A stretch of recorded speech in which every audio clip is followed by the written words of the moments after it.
All right, welcome to the LUNAIMPACTS podcast where we have a special guest.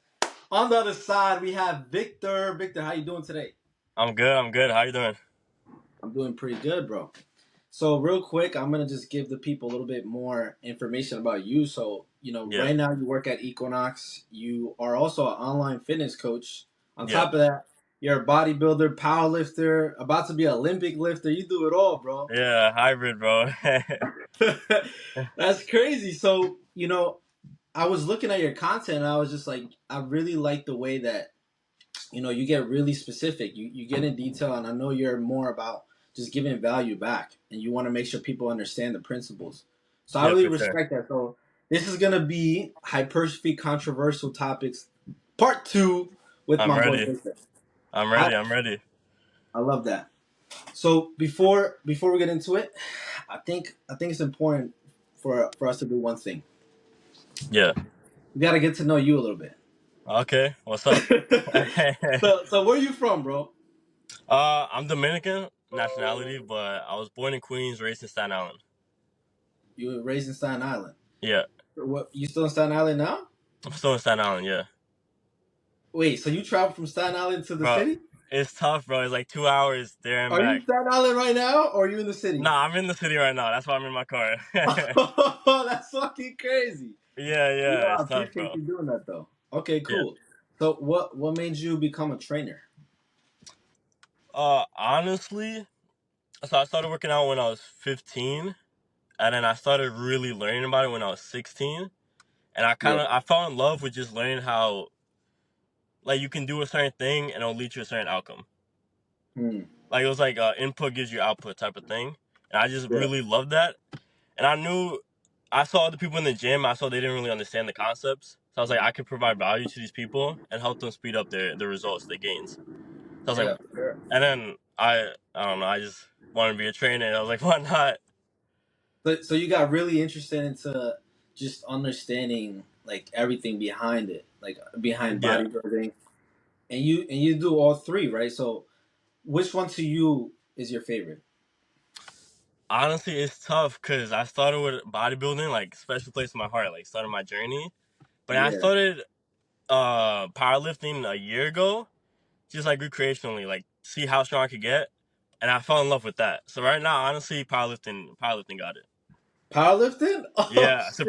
surprisingly controversial, honestly. No, it does, yeah, it is some special type of feeling. I'll tell you that because I've Yeah, been doing it too myself. So it is cool seeing yourself get fucking strong. Like other yeah, than the no, it's fact sick. that, yeah. So you also said that you're Dominican. Do you eat Dominican food all day or no? Bro, rice and beans and some kind of protein. That's it. Literally That's the every day. secret. That's the secret of six pack abs. Yeah, that's the secret. That's crazy. Okay. Yeah, Hold up. I'm gonna pause it real quick because it's still giving me the issue. All right, we had a quick pause, but we're back into it. Yeah. So you say you're Dominican, basically rice, beans. keep it whole foods. So, Yeah. so do you be cooking? You be chefing it up in the kitchen? Like you be doing that? A little bit, not too much though. When I cook, I keep it plain. You keep it plain. What do you Yeah, cook? I mean it's like that just ends up being a normal bodybuilding food. Yeah, honestly, it's like just chicken breast, No, rice. not the plain chicken, bro. You be Yeah, just chicken breast, white rice, and then some uh, broccoli or something. yo, But I'm not honestly, honestly, bro. I'm not too much of a foodie. Like I'm cool with just eating whatever. yeah, nah, I get you. I get you. Nah, bro. Honestly, like after chewing chicken for like 30 minutes straight, it Yeah. gets fucking annoying doing that shit every single day. Oh no, for It, sure. it could be just because I can't cook and my chicken ends up fucking being dry as fuck. No. But I've been there too. I've been there too. So I switch it up, bro. I go chicken and rice for a little bit, and I'll go like sweet potatoes and ground beef. ground beef, right? Yeah. Yeah, That yeah, that's the ultra package right there to save yeah. money and to get your macros for sure. Exactly. Yeah. All right, so I'm pretty excited about this. Like for me, I've been wanting to do this for a minute. Like part two, and I was like, you know what? Let's invite Victor. So Yeah. before we get into like the controversial topics and we talk about hypertrophy, bro, Yeah. I want to talk a little bit more about your story too. Like you Hmm. said, basically you got into fitness. What was it? 3 years ago? 4 years ago? When I was 15, I'm 21 now, so 6 years ago Oh, actually. 15. Shit, so that's 6 years. So Yeah, 4 and 6 years. Talk about your journey. Like, where did you start? yeah. So 15 years old, I was a freshman in high school. It was the summer going into sophomore year. And Okay. basically, like basic story, I was down terrible. I was not liking how I looked. Like wouldn't even take my shirt off to go like in the pool type of thing. Wait, wait, wait. Were you like skinny as shit, or were you low fat? Skinny. I was super skinny. Okay, you were Yeah, skinny. Okay. like low key borderline like skinny fat. Skinny fat. Okay. Yeah, like borderline.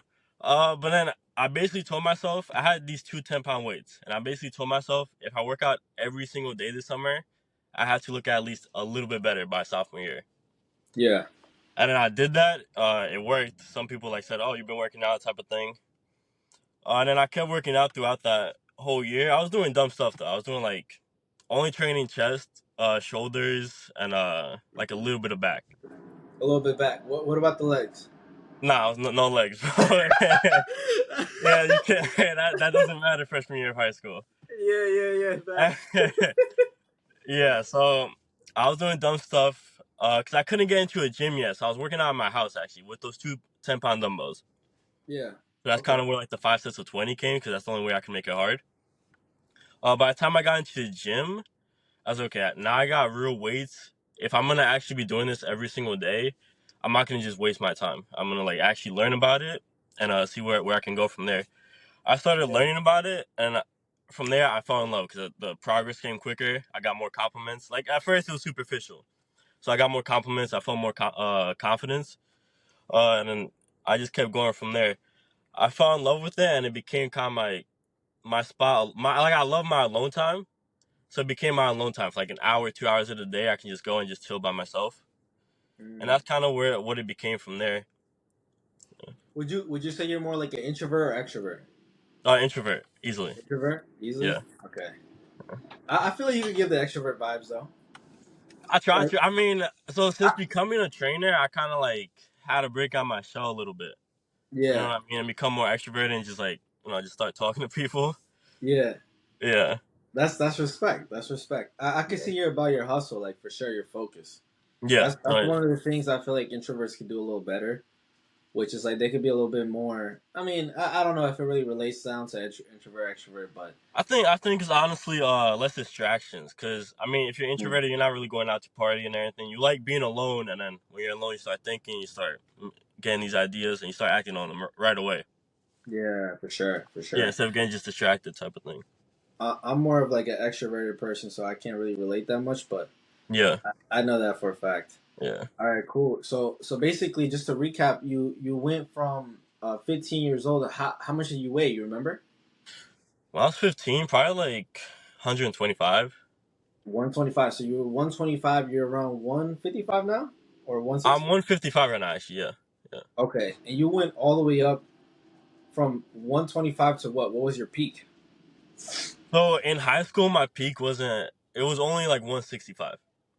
Okay, that's like what 30, 40 pounds. Yeah, that's still 30 pounds. It's like a lot. Yeah, that's a Because shit I ton. used to do those like really crazy dirty bulks, and Yeah. just cut all the way down. Okay. Yeah, and then so I would do that. I cut back down to like 135 probably, and I just kept Mhm. repeating that. So by the end of senior year, I was probably like leaning at like 145 ish. Okay. Yeah. And then so after high school, what happened after that? So high school, senior year of high school, actually, I tore my tricep playing football. You tore your tricep playing football. Tore my tricep, yeah, How the fuck did that happen? bro. So I was blocking somebody, and then I had tripped. I landed on my arm overextended, Oh, and that it partially tore there. Like I heard it, and then the oh, guy was still running. The guy was running towards me, and then he like kicked my arm, and that was the end of it. Like fully torn from there. damn. Yeah, it was a tough one. So I had to get the surgery. It was like 10 months recovery. Wow. So you took off from the gym. Yeah. So what happened after that? Um, I got back. I got cleared 10 months after.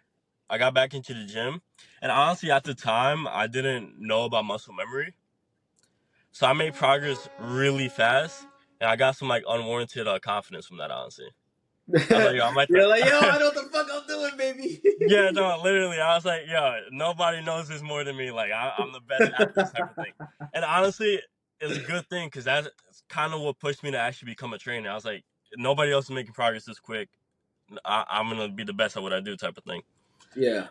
Yeah, So talk about your process going from like a real long injury and yeah. then getting back into the gym. Like, how is that? So honestly, during the time where I wasn't working out, it was also COVID, so it eased my mind that nobody else could work out, honestly. And Yeah. like I probably wasn't gonna be working out anyway. But it actually made me realize how much like I need the gym and I love the gym.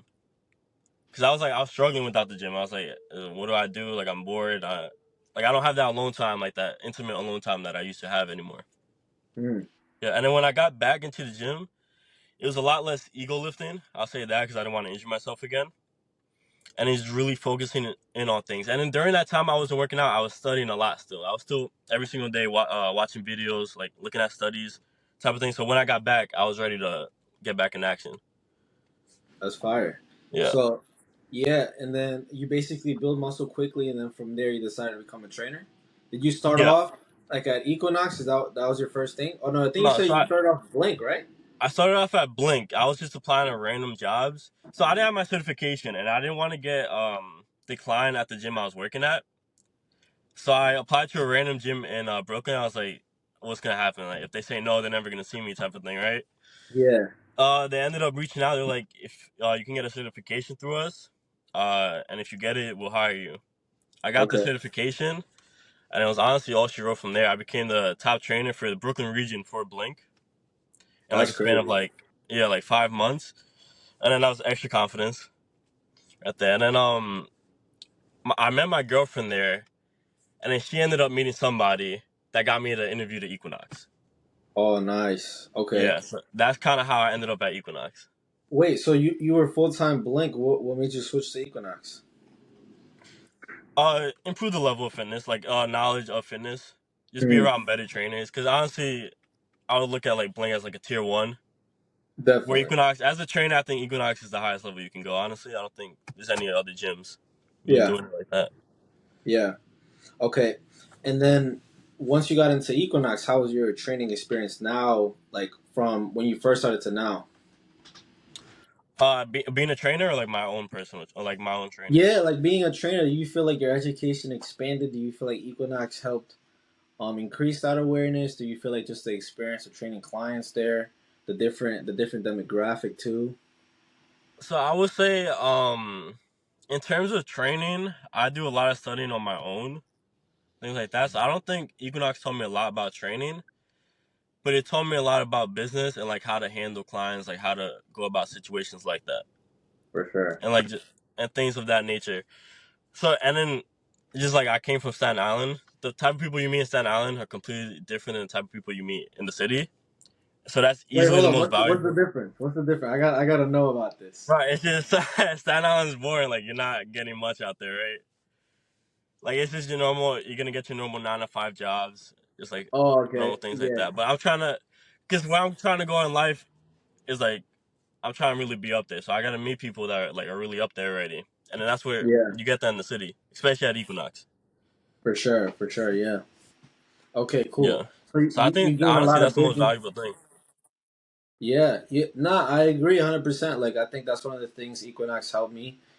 Just expand my coaching confidence because, like you said, the education in itself, Equinox. There's some things I disagree with what they preach, but Yeah, other than that, I would say I gained a lot of experience. So it's cool that you went from Blink. You had like how many clients at Blink? I have, bro. It was crazy. I had like 40. Yeah, 40 clients. That's fucking nuts. How did you go It about was crazy. managing 40 clients?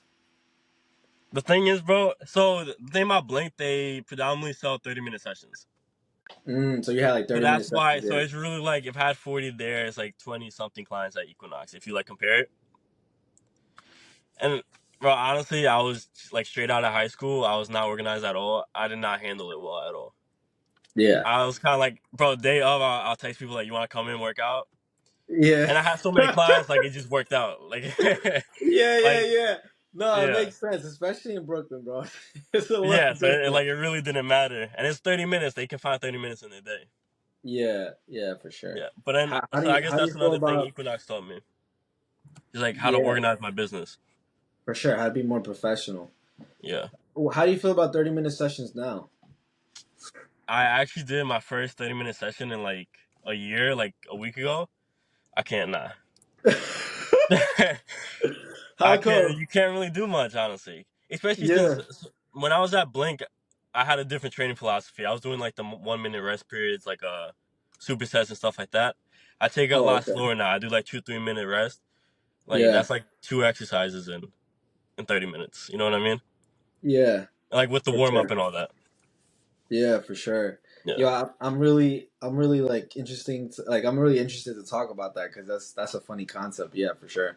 Yeah. Before we get into that, so last thing, basically, you went from 125, you peaked at high school 165, then from there, you got an injury. So you got a whole fucking injury, and then from Yeah. there, muscle memory kicked in. You built a shit ton of muscle. You started launching. So what are you doing now? What's everything you're doing? You're full on Equinox or what? What else are you doing? I would say. I mean, I'm full on at Equinox in a sense, but I'm focusing a lot on my private business and Mm, building on my online coaching. So I'm working on, of course, I'm still gonna help beginners and getting them to where they want to be, but I'm focusing really on bringing intermediates to advanced, bringing advanced to pros, and bringing pros to like world class. yeah, Like I believe I have the knowledge to actually do that to people, and like I yeah, for understand the sure. level of fitness you need to actually do that. So it's branding my business in a way that's gonna allow that to happen. Yeah. Like So put me in front of those you guys people. heard that? All my powerlifters, bodybuilders out there that want to compete, reach out to my boy Victor. He'll get you right. You already know. Yeah, yeah. You already know. Yeah. All right, bet. So you ready, bro? You ready to get into I'm the ready. stuff? Yeah, yeah. Let's get controversial. All right. So you know what? We're gonna start off with what you just said. You said before you had a different training philosophy. You believed in 1 minute rest. Yeah. I personally experienced it myself, especially with some of the clients that I have. Like I actually have clients like, all right, you know, like let's get into the next set, Oh yeah, for sure. Me and too. I'm just like, bro, Just chill out for chill. a second. Like, Yeah, yeah, yeah, yeah. yeah, yeah. So, what is your thought process behind rest time, and more so, like, do you feel like a workout or your sets should be continuously, just back to back to back? Because I feel like a lot of people do that. Yeah. So a lot of people do that, and I think the main reason is because like the harder you work, the more results you're gonna get. Mentality Mm, for most things that does work, but for bodybuilding is actually the exact opposite. Like you honestly kind of want to be like a lazy lifter when it comes to bodybuilding. The where the 1 minute rest periods came, like way back when I was doing that, it was trying to get a pump, and then they used to believe that getting a pump would actually cause muscle growth, but yeah, they're not correlated anymore. Now we know that mechanical tension is what causes muscle growth, yeah, and you only get mechanical tension in the last 5 reps you do in any set, hmm, right? So it makes more sense to just go heavier and only do those 5 reps that you need. Like 5 to 8 is the rep range I like to stay in, yeah, and the longer rest periods comes in because if you done a hard set, you know you can't just rest a minute and do that hard set again. yeah, Like if you're doing it properly, you need another 2 3 minutes to rest and then do it again. yeah. So it's honestly just sustaining the quality of effort that you're giving. For sure. Yeah, because I've even gone so far to tell clients, like, they've asked me before, like, how long should we rest in between sets? I'm like, as long as you need, like, to be honest. Honestly, Until, yeah, until you're fully recovered, until we know for a fact we could get another stimulating set, because it's like what you said, mechanical tension. So, exactly. in terms of that, can you talk a little bit more about mechanical tension and what are some things you've seen in terms of like your clients and yourself that has led to more stimulation and more muscle growth? Taking out things like dumbbells. Actually, I used to do a lot of like dumbbell benching, dumbbell rows, and things like that, and they require a lot of stability. And then basically, what if you need a lot of stability in the exercise, you have an increased perception of effort. Hmm. And perception, if you have a increased perception of effort, it actually makes you stop the set before you reach true failure. Mm, So once I learned that and like dove into that, I switched over to machines a lot. Machines, and the mm. strength gains and the hypertrophy gains came so much quicker from that. Perfect segue. Hold up. Let's do this. Machines versus free weights. What's your thought? You just basically said it, but let's get more Yeah, deep into. bro. I don't see the argument honestly. It's machines for muscle growth. Machines are so much better. Yeah. But of course, just add context to that. If you enjoy doing like a dumbbell bench, because motivation plays into your effort. If you enjoy doing a dumbbell bench, then of course you should have that in your program. But it shouldn't be the bread and butter.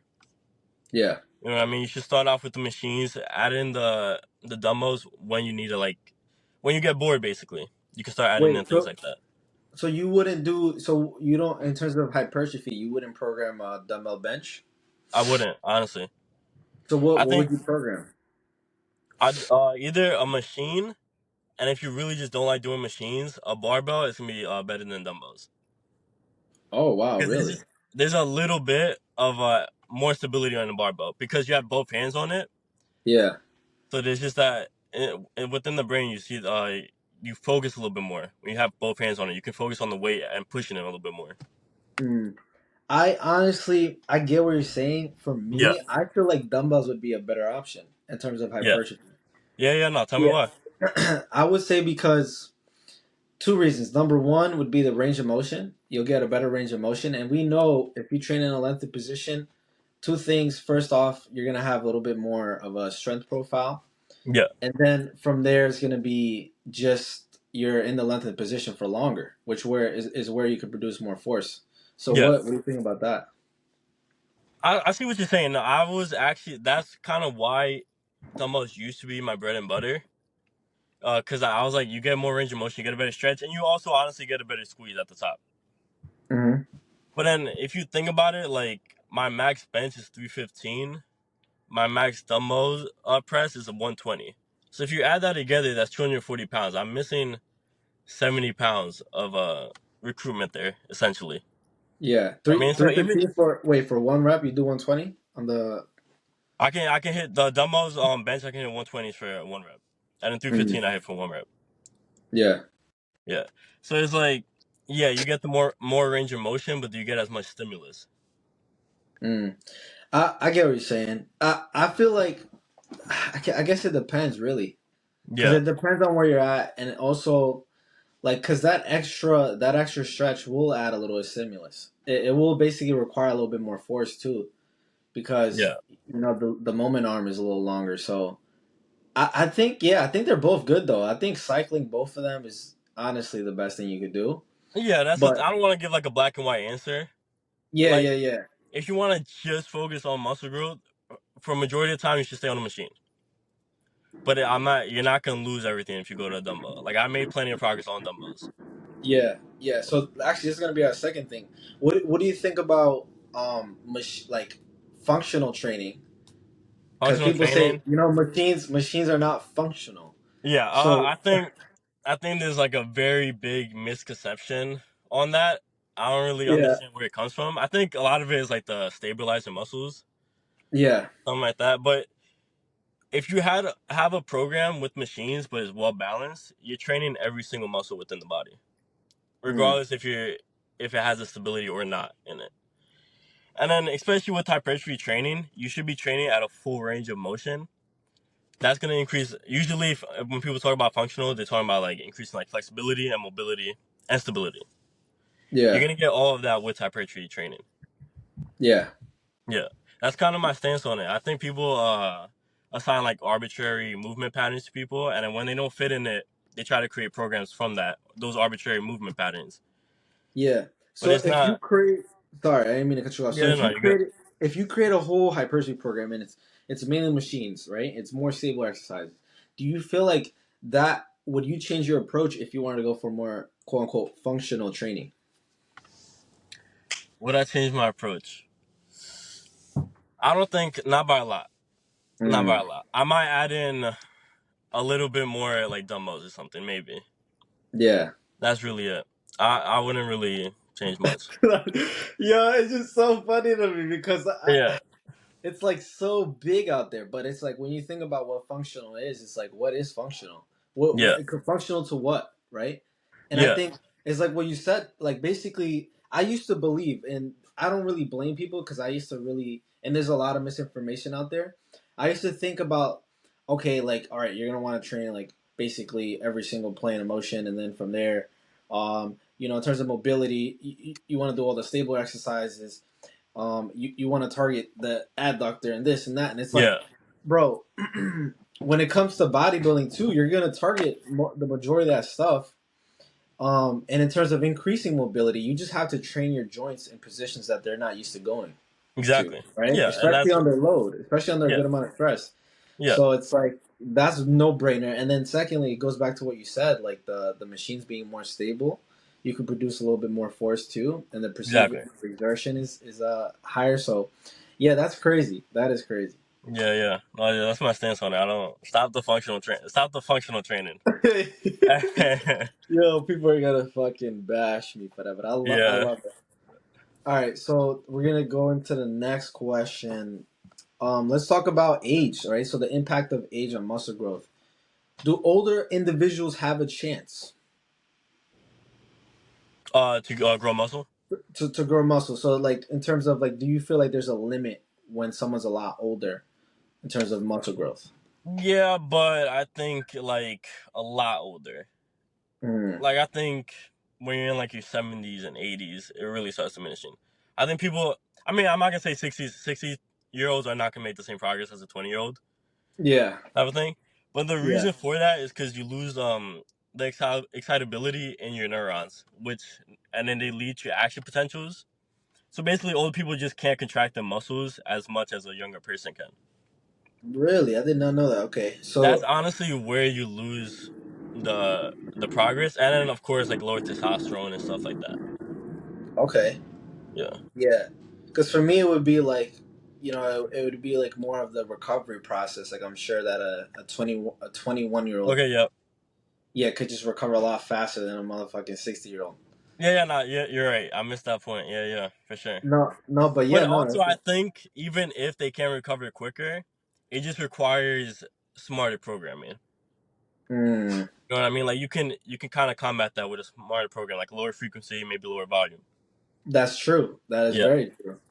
Yeah, Yeah. so ultimately, you would say there's not that much of a limitation in terms of can an No. older I, person make muscle growth? Yeah, yeah, and I've seen that just as a trainer. I have clients as old as like 40. I've had clients like 60 years old. I've gotten them to like an 85-pound dumbbell bench.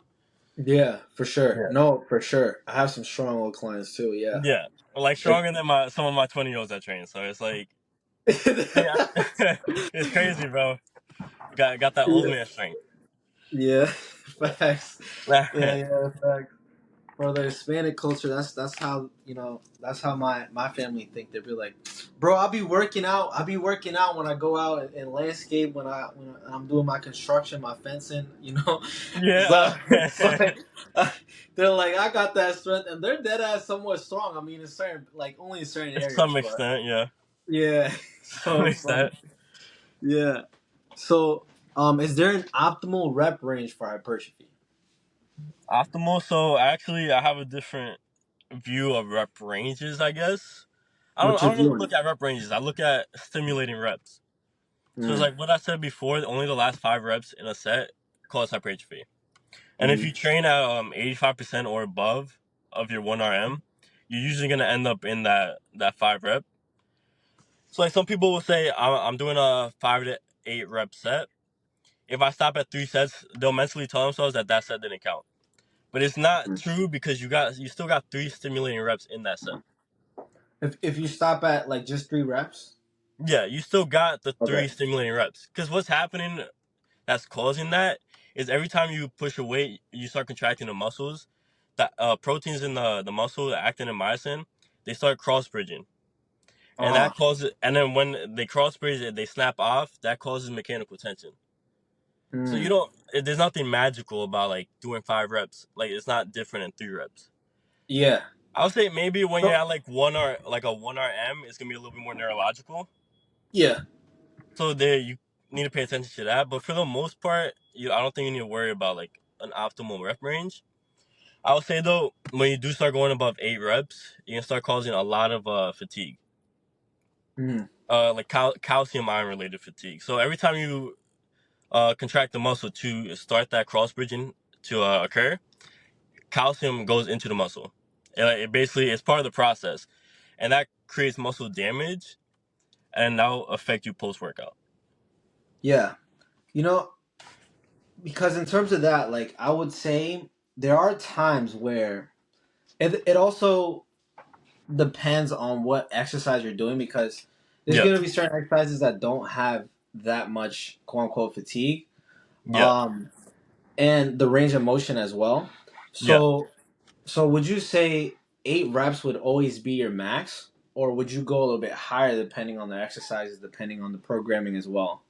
So I personally don't do anything above 8 reps, and I think you can write your program where you don't have any exercises that would make you need to go above 8 reps. Mm-hmm. Like even single arm tricep press downs, you can do those you can do like a 6 rep max on that with good form. You just can't ego lift. You know what I mean? Yeah. So what about like clients that you train that are starting off, and they would probably be better off with a little bit more volume? Would you say that, or a little In bit that more context, of an increased rep range? Yeah. so beginners can recruit their high threshold motor units as good as advanced lifters can. Mm. So they actually might need more volume than an advanced lifter. Right. Yeah, because if you can't recruit high threshold motor units, you don't get as much fatigue. So they sort of bypass that. If that Wait. So makes sense. what are you saying? You're saying like so a beginner client they need a little bit more volume, like in general, Yeah, I don't or mind or giving you them more say they'd be volume. better off with more volume. Yeah, and then the more advanced you get, you're probably gonna want to bring that down. Okay. Yeah. No, for sure. I honestly I go more for like a low volume approach, like higher intensity myself. Yeah, In terms of like training clients, so like that are starting off, so I think it's a perfect segue. Before we finish rep ranges, high volume versus high intensity. I didn't get to talk about it last episode. I wanted to talk about it, but this is a yeah, really good point to bring it up. But before we do that, so you're saying basically with the reps, if for the majority of reps, you would say stay within an eight as a max, yeah, and also you can program like certain exercises that don't require a little bit more rep, like a higher rep range. So like, what yeah. if you're doing like a delt, like for example, like maybe like a cable rear delt? Would you still do 8 reps? Cable real doubt. I've done the 8 reps, and what I like to do with that. So standing might be a little bit harder because then the you start moving forward, like the weight starts pushing you forward. But then if you do like a lying down rear delt cable fly, that's like a good Like a little more alternative to that stable. because now you have the stability from lying down. Yeah. Yeah, All I right. would say this though. If you're, I'm talking about when I'm talking about like just maximizing muscle gain. Hmm. One thing that high reps can do is cause muscle swelling. So if your goal is just to like look jacked, I do recommend adding some high reps sets at the end of your Yeah. workout because it causes muscle swelling. So you basically like walk around with a pump. Yeah, for sure. I mean, also this, like, I know mechanical tension for me at least, I would say is the majority of my sets. I would keep it within a 6 to 12. I would go a little higher than 8, me Yeah, personally. yeah, yeah, Um, and then also I would implement a little bit of pump work. I used to like not do it at all, and I used to be like, "There's no point," because we know that mechanical tension is the main driver, right? yeah, But then there's this other mechanism called metabolic stress in terms of getting a pump. yeah. So, have you ever considered doing pump work? Like, what have you done research on that? What's your thought process on it? I used to do pump work. I used to do pump work, and it definitely does make you look stronger, bigger, but it doesn't Mm. actually lead to any extra muscle growth. Mm. Because You it don't think does so? cause metabolic stress, but metabolic Yeah. stress is actually something you want to avoid in a workout. Because You that think means you so? have, yeah, because that means you have extra muscle damage. So I think the Mm. ideology behind that was that they saw increases in metabolic stress led to increases in muscle protein synthesis, but muscle protein synthesis doesn't always mean you're building muscle. It just means you. It could also mean that you're repairing muscle. And then Oh, okay. I see. yeah, building muscle and repairing muscle are two different things. Like your body Okay. can't start building muscle until the muscle that was torn down is built, repaired. Mm. So that Okay. increase isn't always a good thing. What you really want to look at is something called myops. So it's myofibrillar protein synthesis, Okay. and that's more specific to myofibrils, which is a muscle cell. It's more specific to the addition of those, which is what you're looking for when you're trying to get strong, build muscle. Okay. Cool. If that Okay. makes sense. Yeah. Yeah. Yeah. So you're saying in terms of like, okay, I get what you're saying. The connection between metabolic stress and building muscle is a little bit off, basically. Yeah, Which yeah, I agree with. I 100% agree with. I do think it's not something you should not at all program around metabolic stress at all, yeah, like at all. I yeah, would say yeah, yeah, your meat and potatoes are gonna be mechanical tension. Now I find like I said, I used to not believe in it for that same reason. I would say though, I find it like just to be more fun, and I think there could be more psychological effects too. Like when yeah, you literally feel yourself getting more jacked, even yeah, though it may not be the most stimulating thing for you to do for muscle growth. You look at your fucking arms or your shoulders, and you're like, "Yo, I'm a motherfucking jack motherfucker," yeah, yeah, and yeah, yeah. like, "Yo, It's like it like you know." you kind of like look into the future for a second. Yeah, exactly, Yeah. exactly. So No, in that's that context, I love high reps and I love high volume. If it makes you mm, fall in love with training, then I love it. And then I mean, for my clients, they're not everything they do is 5 to 8 reps. For me, I'm personally like very goal oriented, mhm. and I love fitness just in general. So I'm okay with it being a little boring. Like that's just my discipline. That's what I'm choosing to do. Yeah, Not everybody loves fitness as much as I do, and I understand that. So I yeah, program in a way that they're actually gonna enjoy it. yeah, for sure. Yeah, and then like I said, I started experimenting with it for the muscle swelling to just look more jacked on like a day to day basis, Mm. even if it's not the most stimulating thing. Yeah, for sure. I mean, and also it's like I don't think I done this enough, especially in the beginning, is just reflect back on the things that I'm doing and literally like it's like I'm experimenting with myself. Oh yeah, Like, for sure. it's like, yeah, we can look into all the database, all the case studies, everything, like all the research. Okay, cool. Now we have some type of foundation, like, all right, Yeah. how we should train. But there are going to be certain concepts I feel like I personally find it's more beneficial if we challenge them and see, okay, is this actually going to work? Oh, for Um, sure. and then see for yourself if it works. Is it anecdotal? Is it not? So Yeah. it's like that's the main thing. Yeah, no, for sure. Any study you look at, there's gonna be outliers one, and then they report the averages.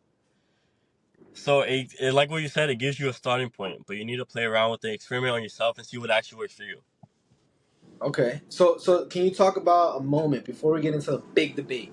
Can you talk Yeah. about a moment that you experienced or you've kind of experimented like with some philosophies or some concepts you had before, and maybe you change your philosophy behind it, and that's what you do now? So I would say frequency. I would say that's the most recent thing I played around with. So there's been some new research that shows if you have a really high frequency program, you're gonna have a lot of inflammation, and that basically affects how much hypertrophy you can cause. Yeah. So I switched over to like a 3 day program. I tried a 5 day program, 4 day, and 3 day, where I've historically worked out 6 days in a week, like my whole training career. The second I switched to like 4 days and 3 days, I just stopped making progress. But like on paper, it would have made sense for me to make more progress doing that. Uh, And then when I switched back to 6 days a week, like it started picking back up again. so you prefer a higher frequency I train? personally prefer a higher frequency. Okay. So how do you program that? Actually, yeah, because you know how they say high intensity. Let's do this, right? Because Yeah, for me, I would find myself getting a little bit too fatigued, especially if I'm pushing really close to failure. yeah, So when I go a higher frequency route with a high intensity type of training model, I would find myself like not recovering good enough, and then I'll have some training sessions where it's just like very daunting. It's like I'm tired of shit. yeah. Like Did, you just don't have, want to be there. Yeah, Yeah, yeah. I'll force myself to continue to and finish the program, yeah, which I feel like if that's the case, then that's not good programming. But Yeah. in your sense, how do you find high frequency being very beneficial, especially with your intensity level? Yeah, so I would say my intensity is always high. I'm always training like RP 9 and 10. If anybody doesn't understand what that means, it's just training close to failure, like 1 to 2 reps away from failure. So I always train with high intensity. What I did do though is I stopped doing intensifiers. I stopped adding things like Uh, drop sets, like lengthened partials. I don't do anymore, and supersets I don't do. Because then those cause the calcium iron related fatigue I was talking about before, and yeah, that's a post workout fatigue mechanism right there. So if you have a lot of that, you can't do a high frequency program. Like it's just not gonna work. yeah, that makes sense Yeah, for so that's sure. kind of how I combated it, and I think just me generally, I'm not sure exactly what it is, but I recover quickly. So Yeah, like my body allows me to do that. Not everybody can do that. that's good. Yeah, and do you feel like you have a good amount? Like, how many sets are you training for each muscle group when you have that approach? So I do 6 sets per muscle group, and of course I probably train more muscles than that, but I don't go above 10 sets for the whole workout. Oh, for the whole workout for Yeah, per each muscle group, no, six. so 6 sets per muscle group. But say I'm training chest and back. Yeah, like If I like have a because chest focused chest and back day, I'm gonna do 6 sets for chest, 4 sets for back. 6 sets, 4 sets of back. Okay, that makes sense. If that makes sense, yeah. So it's 10 sets for the whole workout, 6 sets on the muscle I prioritize. That makes sense. Yeah. That makes sense. Especially with the higher frequency training, I can see how you can progress pretty easily with that. Yeah. That's So it's not cool. like I'm not doing like high frequency and high volume and high intensity. Yeah, That's not gonna yeah. work. Like, he's a fucking god. He's Yeah, the right. guy is Victor, bro. Everybody want to sign up with you. Like, Yeah, right, right. No, that's not happening. yeah, yeah. That's legit though. That's fire. I've never experienced that. I've never experimented with that, so I low key want to try that out. See how that goes for me. Yeah, bro, try it But out. actually, you know what? I have a question for you. Yeah, For me, I'm actually going a little bit more on like the strength side of things. I'm considering myself a power builder. yeah, My main focus would be still to get bigger. yeah. But the main priority would be to gain strength in this at the same time as I'm getting bigger. Hmm. So, if you were to take me as a client, how would you go about setting the foundation and the pillars of the program? So with power building, I think the biggest mistake people do is try to make it a 50-50. Like Mm, 50% powerlifting, 50% bodybuilding. From what I've seen, I don't think that works. yeah. I think it has to be like 60% powerlifting and then your accessories are bodybuilding. And then we're playing in with that. The next thing you need to look at is a fatigue. So if you're highly fatigued, the presence of fatigue leads to the absence of strength expression. So basically, if you're fatigued, you can't express the strength you have as much. That's why like deloads work really well for powerlifting. So what I would do is I would treat your powerlifting movements as a skill development thing. I would keep them at like Mm, RP7, RP6, around still like around 5 reps because you want to increase rate coding. So it's how fast your muscles can contract and produce maximum force. So if you're keeping it at like RP6, RP7 at only 5 reps, you can move weight really fast and efficiently with good technique. mm, And then with the muscles you're trying to grow for the bodybuilding part, just add them in after the workout. And I would only do probably 6 to 8 sets in the whole workout for accessories. I wouldn't do 10. mm. Okay. That's probably like generally how I would go about it without like Yeah. any extra information. Okay. Yeah. That's crazy. That's something very similar to what I'm doing. I feel like I've covered most of that. Yeah, yeah. So that's good. I got your approval. Yeah. You All got it, bro. right. Keep doing it. All right. So before we get into the high frequency versus, I mean, sorry, high volume, high intensity, Yeah. we have Derek, my boy Derek. Shout out to Derek. He asked a question. He asked about something that's really popular right now, and I see a lot of people doing it. And I do it myself. Yeah. Lengthened partials. What's your thought behind that? Like them partials. So I think everything you do in a program, you need to look at it as a stimulus to fatigue ratio. Mm, So it's like, okay, I do this length and partials, and they do offer a better stimulus in my advice, but they also offer the same, even more fatigue than like a normal set, mm, right? So if you do it that in the beginning of your workout, like a length and partial, you're gonna be highly fatigued for the rest of your workout. Even if you can still push the weight, your muscles can't produce as much force within the body. Like you won't really feel that, but like physiologically, that's what's happening. Hmm. So I don't really agree with lengthened partials unless you're trying to break up like the monotony of working out. Like you're trying to make it more fun. Yeah. Because it's just Okay. gonna that's where you get the most muscle damage in that stretch position. Okay. So you don't really see the benefit of the stimulus to fatigue ratio, is what you're saying. I think this is too much fatigue happening compared to the stimulus you're gonna get. Interesting. Very Yeah. interesting. Especially if you do it as like when you do you do them at the end of your set? Definitely. I Yeah. honestly do not do them for most exercises. Like I would keep most of my exercises pretty simple and basic, Yeah. like just really hard. And then I would probably add them to things that don't have that much intensity, like that doesn't have that much load. Yeah. Like for example, like a cable lateral raise. I like to add them because I know, especially if I'm using a dumbbell, Yeah. because I know that the in the bottom position there's not much resistance in the lengthened Hold on, position. I dumbbell, would yeah. say. Yeah, so adding those partials could kind of be more stimulating than fatiguing, I would say. But Yeah. yeah, I wouldn't add them on most sets. So you're saying like it kind of depends on how you do it, right? Like if you add it to the Yeah. end of your sets. Yeah, like you need context, there's nuance into it.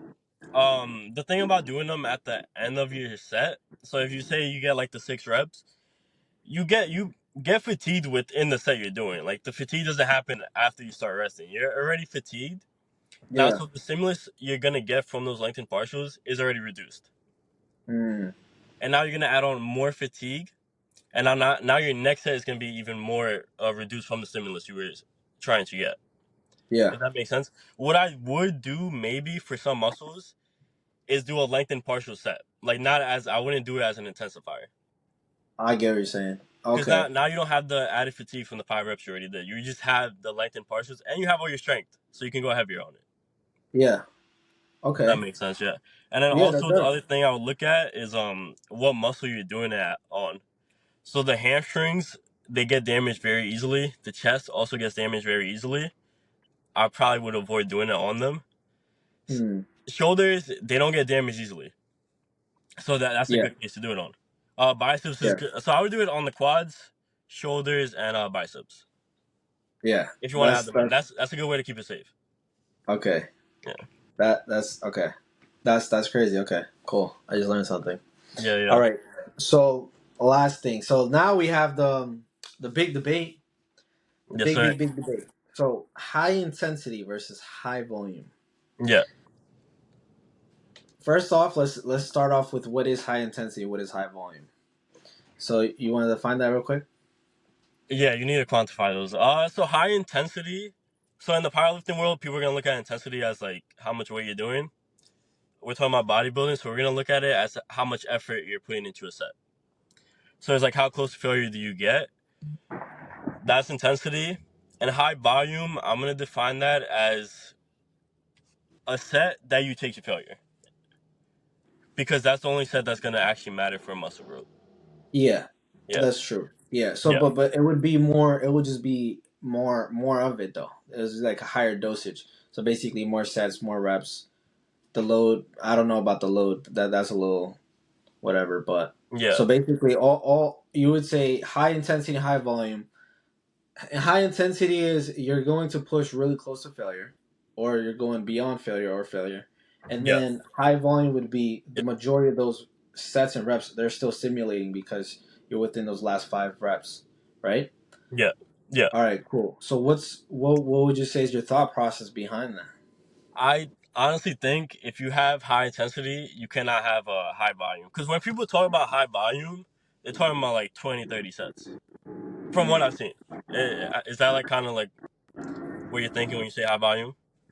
Yeah, I think so. I think 20 is really high, like in terms of Yeah, each muscle group, right? yeah, yeah. People are talking Yeah. about doing 20, 30 sets. I think if people are doing that and we're quote unquote high intensity, they're not actually training as hard as they say they are.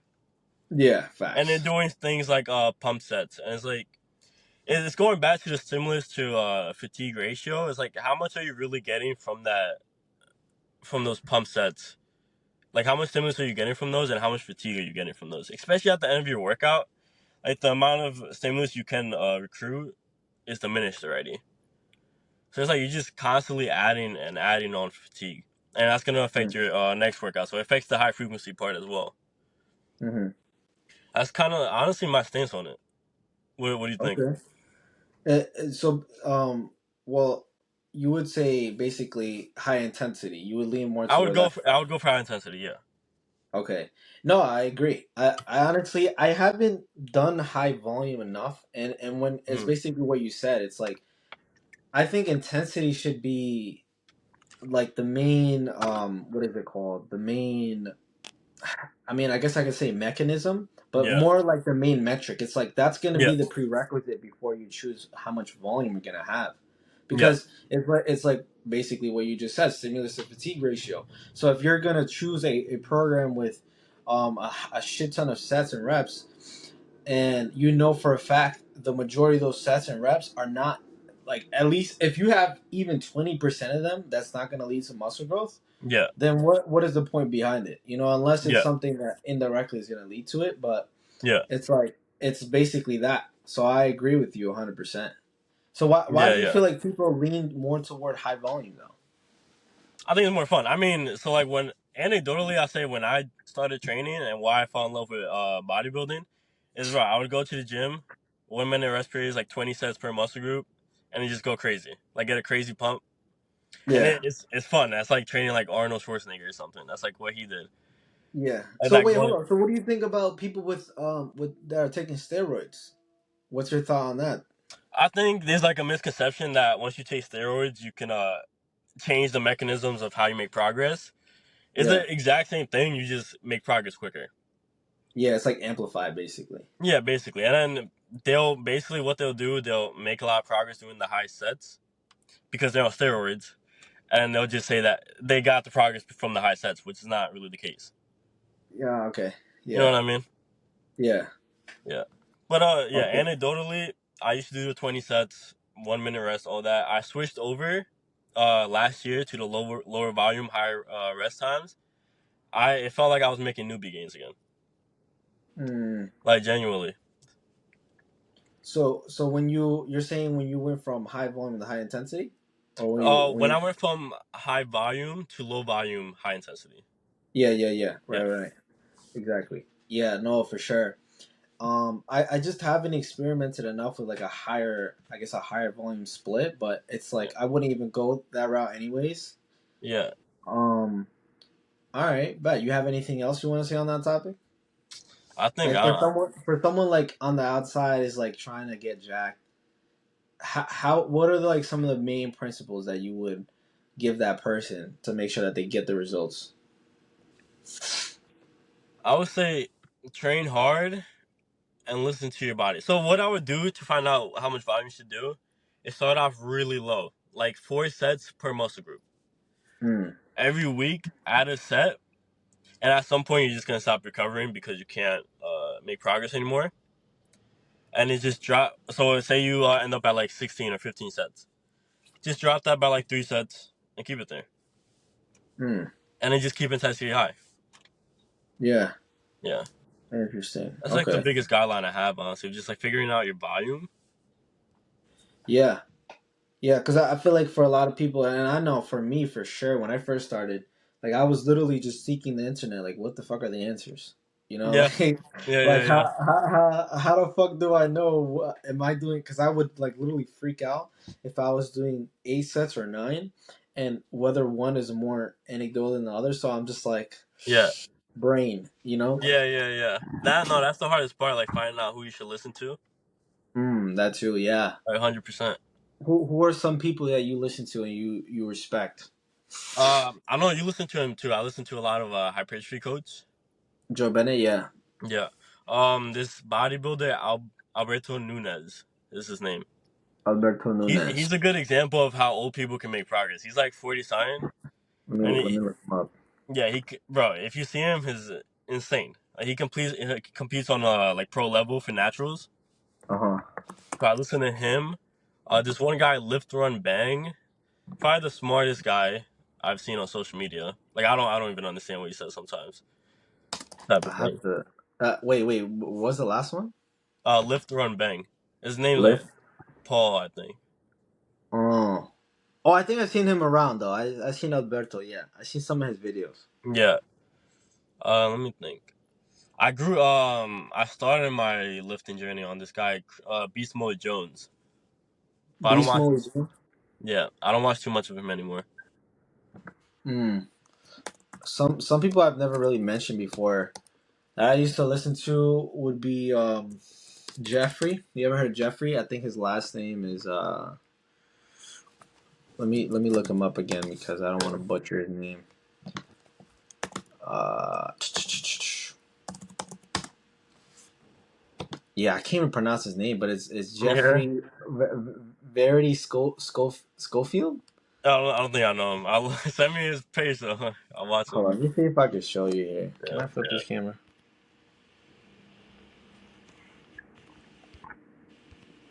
I can't even flip the camera. That sucks. All right, hold on. I'm gonna face this. This guy. You ever seen this guy? Can you see it? I don't think I have actually. Yeah, I No. can see Okay. it. I don't think I've Yeah. seen him. He's not bad. And then Sean Alawali. You know Sean Alawali? I know him. Yeah, yeah. I don't watch too much of him though. Yeah. He keeps things pretty. Yeah, He's like more basic surface level. But yeah, this is yeah. interesting. Okay, cool. So the people that you follow now, like, are there some things that they say that you disagree with? Oh yeah, most definitely. Most definitely. And I think I What? mean most of it is like either they give too much for like a black and white answer, Mm, or just like for me anecdotally their advice just doesn't work. mm. So, and we also we're trainers. We have like on field experience. They also do too. Yeah. Whereas like I don't know from what I've experienced on training people, training myself, like I would disagree with some things. Yeah, yeah, for sure. And I think that's another thing too. It's like when you have really smart people on one side, and you have those that just kind of give information on what they think work for them. Yeah, I would say you have to really get into both aspects. Like, get into the stuff that has shown over and over again that works, yeah, and then like what works for you. yeah. So yeah, I was gonna ask you one question. It just slid my mind. It was a really So, good question too. shit. Do you have anything you want to talk about though? Let me think. What I want to talk about? Oh, you know what? I got it. So in terms of fitness influencers, this is a big one. Oh yeah. Yeah. So there's a lot of information out there. What is one thing you've seen that you really disagree with that is like really popular, other than the length and partials? I was gonna say that. um, what have I seen that I disagree with? It's a tough one. Oh, I think honestly, some people go just like super low volume. mm. I'm like, you're right about volume causes fatigue, but come on, you gotta do some of it. Like how low volume? Like I've seen people suggest like 1 to 3 sets, like four sets in a workout. I don't agree with that. I think What, that's too four low. sets like per muscle group or Per what? muscle group, yeah. Uh Yeah, huh. I don't fully agree with that. Oh, you know what? That's crazy. That brings me up to Kino Body. So, Okay. so I spoke about it before. Yeah. I used to listen to Kino Body. He caught me with his ads, his Batman physique, and so his Bruce Wayne physique. Yeah. So what's I know you also said you kind of I fell into his trap. Yeah, yeah. I mean, honestly, I'm not gonna call it a trap because I did make good progress. But his yeah. biggest thing was he did not prioritize legs like at all. He deemed that it wasn't aesthetic, Mm-hmm. and that's just like not good advice. So, All right, so let's talk about some of his philosophies. Like, I'm gonna have to use him as a marketing tool here, but yeah, what do you how do you feel about some of them? Like, let's talk about the legs thing first, yeah. I because mean, it's just I don't yeah, I don't really know how not training legs would be aesthetic at all. You know what I mean? Because it yeah, builds into that V taper look.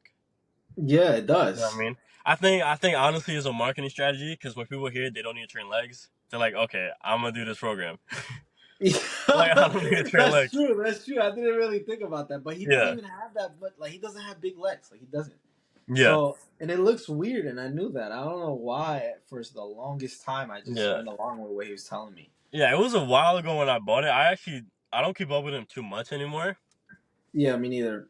Yeah, so I like don't even know what he's up to anymore. But yeah, that leg thing was weird. I skipped legs for like while I was working out 6. I skipped legs for 4 years, bro. 4 years. Well, okay, I didn't skip it. Like I would have it in my program, but it'd be like one of those. I'll Yeah, squat at yeah, the like end. not Just, yeah, not so hard. Yeah, yeah, just like yeah. knock him out real quick and then go home. Like No, for sure. That I would say that was like one of my biggest mistakes because I could have been so much stronger if I haven't done that. yeah, Like at one point, my bench and my squat was the same, bro, and it was bro. embarrassing. I was When I like, got hired at Equinox, my bench was 250. My squat was 275. yeah, yeah, It's crazy, yeah, bro. That's like yeah, yeah, embarrassing. yeah. No, for sure. And I'm just like, Jesus, like, nah, this is not good. Yeah, So I yeah. started, I started like really getting into that. All right, and he also talks about intermittent fasting. What's your thought on that? Intermittent fasting. So I guess for me, that really depends on when you work out. If you work out in the morning, I don't really agree with that because when you eat carbs, you have fats and all that. That's gonna give you your energy for the workout, right? Mm-hmm. And also after the workout, you want to replenish glycogen. So eating carbs is gonna start that restore that glycogen for you, and it's gonna also help start that recovery process. So if you're intermittent fasting, not eating till like 2 p.m. and you're working out like 10 a.m., I don't think it's the best idea. In terms of weight loss, I also don't think there's anything special about it. It just forces you to eat less because you only have like 6, 8 hours to eat, or whatever it Mm-hmm. is. So I think there's anything special about it. If you enjoy doing it, go ahead and do it. But in terms of training and fat loss, nothing special about it, and maybe a little detrimental to training. Mm, okay. Yeah. And cause intermittent fasting could be, for me, it was a really good tool. Honestly, like I would Okay. follow that, and Yeah. I found it to be a good tool. But it's like not following the eating window. Like honestly, I would just neglect that. Yeah. It was just more of just like decreasing the frequency of meals. Okay. Yeah. Yeah. Yeah, that I would say. I mean, yeah, I get it. You're gonna want to increase the protein synthesis with 3 meals. Um, But I would say this. I would say it is an effective tool to just keep your calories in store while having some type of enjoyability behind it. Because if you have a little bit more room of calories later on in the day and you have the discipline to withstand the morning and after that, Yeah. then yeah, having a good fucking meal could be fucking appetizing and that Yeah. could keep You you have like driven. some leeway to eat something like more fun, honestly, too. You Yeah, know what I but mean? no, So you're right. Definitely, the restoring the glycogen. I think that's one thing I wasn't doing. yeah. And when I was doing fasting, I realized that like I was very fatigued, Yeah. Yeah. like right after. Yeah. Yeah, so I just finished dieting. I went. This is crazy. I went from 180 pounds to 155. That's why I'm so low in body weight right now. How fast did you do that? It was 12, 14 weeks, something like that. You did that in 12. That's fucking nuts. It's Okay, that's crazy. fast. Yeah, yeah. I'm actually gonna make a Fast. post about it soon and like Uh, how I go about it. you Yes. took steroids, right? Yeah, yeah. I mean, you got it right there. But honestly, what I've realized from that cut is a lack of nutrient availability led to a decreased expression in strength. Like I'll be squatting, Mm-hmm. I'll be like my squat PR is a 420. I would be under like 330 pounds. That's something I can like rep out like easily. On this cut, it felt light. When I went down, it felt light. When I got back up, bro, it was not happening. It was like RP. It felt like RP9.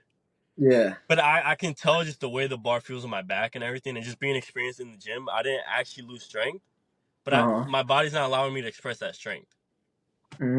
That And makes that sense. goes back to the excitability of neurons because if they don't have the nutrients, they can't work the way they usually do. So yeah. So you know what? This is an interesting topic. You know how sometimes people say, like when you're in a cut, like take a deload of cutting and Yeah. go more like a maintenance thing. What do you say about that? Um, I don't mind it. I don't mind it. I think there's nothing special about it other than the fact that you get a break and mentally you might need that. Mm. I think that's a good time to put it in. But for me, like I'm goal oriented. I want to get my goals as fast as possible.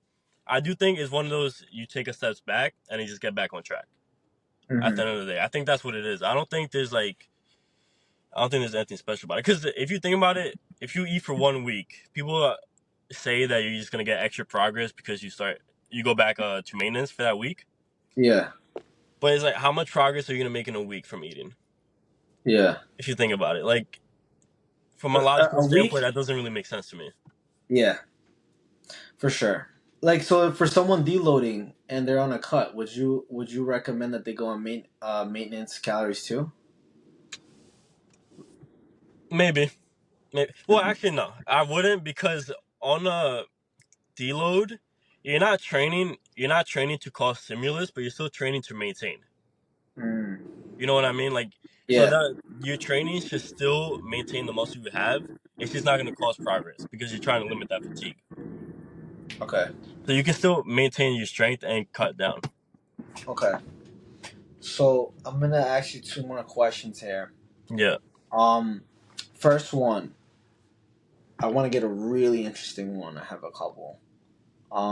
This is gonna kind of come on the top of my head. It really comes down to progression. So for most people, you know how they say progressive overload. I mean, yeah, we know that's like a key principle, but yeah, some people take that the wrong way and they just like try to add as much weight and load yeah. over time. What do you feel like? Like when, like how can people progress when maybe they're at a stalling point? And what is your complete opinion on progressive overload and just continuously adding weight? So I'll start with what's my thought on progressive overload. I think people look at it wrong, and I think it has to do with the term progressive overload. I actually made a post about it. I think the best way to look at it is what I'm doing inducing progression. Right? So I can if I'm doing like just for sake of argument, like 100 pounds for a set of 5, and I could have done 7, but I stopped at 5. And now next week I'm doing the same weight and I stop at 5 again, but I could have done 8 reps instead. That set is still producing a stimulus. It's still producing progress, but it's not progressive overload because I did the same thing. Hmm. You get what I'm saying? Yeah. Yeah, so I think you should look at it as what I'm doing inducing progression. Because something people do is like they'll do 100 pounds for 5 reps, and then the week after they'll do 110 pounds for 3 reps. On paper, that's progressive overload, but it's not really progressive overload. You did less reps because you did more weight, or you did Uh-huh. more weight because you did less reps. Yeah. So I think people should change the way they're thinking about it and go about it in a way is what I'm doing inducing progression. So, what are some methodologies or some like practical steps people could take from what you just said? Yeah, Like, if someone's plateauing, or maybe they just want to make sure they're progressing safely, progressively, in terms of muscle growth. yeah. What are some metrics? What are some things you look at? Some metrics is I actually like looking at RPE, so rate of perceived Mm. exertion. It's Yeah. if I do a set and I stop at 5 reps, it's how much more reps do I think I could have got? If I think I could have got 2 more reps, I'm at an RP8. I think that's a good way to start. Next week, keep it at that 5 reps. Keep the technique the same. Keep the tempo the same, and then hopefully you're at RP7. Once you reach, and then you keep doing that until you're at RP6. Once you reach RP6, you can either add in 2 more reps or you can add in 5 to 10 pounds. Mm. And then you keep on doing that. So it's a really slow approach. It's like the slow man's approach. But if you keep doing that over a course of a year, you're going to notice that you add in like 20, 30 pounds on an exercise. That's a lot of weight. Yeah. Yeah. Because the normal suggestion is add 5 pounds every week. That only works for like your first 6 months, maybe a year. Mm. Like there's no way you're adding 5 pounds every single week. Yeah. But I think people try to fit into that metric and they just keep on adding weight and then they don't actually progress because they're doing that. Yeah. Yeah, I think it's just do what you're doing. Choose a program that actually is good and you know it causes progress. Stick to it, and then when it feels a little too easy, then you make it a little bit harder. Mm. You don't always have to train like at your threshold. I recommend training like right below that threshold. Once you get a little bit lower, go back up to that, and then go lower and then go back up to that. Interesting. Okay. Yeah. Yeah. And I know powerlifters they do that too. To some extent, yeah, Um, they're good. They're good to look at for that. yeah. Okay, bet. Honestly, I think that pretty much covers it. Like that was pretty good, bro. Like Yeah, you really killed it. yeah, So you know, you just spit some value. yes, sir. You really experience some sauce. I want to know, what is your goal long term? Like, where do you see yourself? What's your vision? My vision. I'm gonna just say In here. the fitness industry? Yeah, go. I'm gonna affirm it here. Is I'm gonna change how readily accessible, valuable information is in fitness, and then I'm gonna change the level of fitness that there is. So part of my mission statement. I'm not gonna reveal the whole thing now. We can talk about it after, but it's just Mm-hmm. redefine limits. I think there's a cap of where people think they can get right now. I'm gonna raise Mm-hmm. that limit Nice. through understanding what actually causes progress, Mm-hmm. anecdotally and evidence based. Okay. I'll say that's my long term goal. And so come back to me in like 5, 10 years. I got you. I got you. You're like, yo, Victor, did you say what you said? And I'm pretty sure you will. I'm pretty sure you will, bro. Yes, sir. I love that. Honestly, bro, thank you for coming on. I'm sure a lot of people, they got a lot of value from this. So where can people find you? Uh, What's your Instagram? You do YouTube, podcast coming out soon? I I unfortunately only have an Instagram right now, but it's Tejada Fitness. So it's TEJADA Fitness. You can Mm-hmm. find me there. I'm gonna be coming out with a website and an app soon. So go to my Instagram. You see Yes, that soon. sir. Love Yep. that. Yeah. Yes, sir. And if you're looking to compete, or if you just want some real bodybuilding shit, first go through me and then you can go to him. Just Yeah, kidding. I just yeah. kidding. I just kidding. No, for real. I think you can add a lot of value to people's life. So Yeah, I appreciate definitely it. check them out. Yeah. Yeah. Thank you for having me on. Yes, sir.